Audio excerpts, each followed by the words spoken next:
If you could please promote my channel on your social platforms, it would be much appreciated, as the channel can only survive with your support. I have slowed the video down so the procedure instructions can be read easily. Don't forget to like the video and subscribe, and hit the bell notification so you don't miss new content.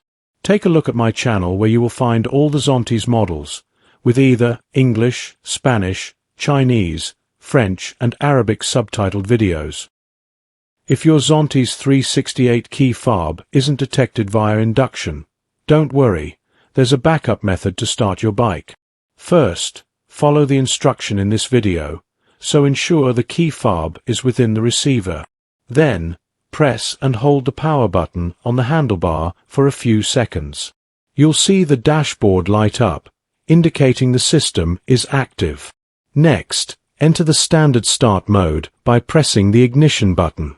Once confirmed, press the starter button, and your Zontes 368 will fire up, ready to ride. Warning! Ensure steering lock has retracted. Turn handlebar to far left to make sure it's not in active mode for riding.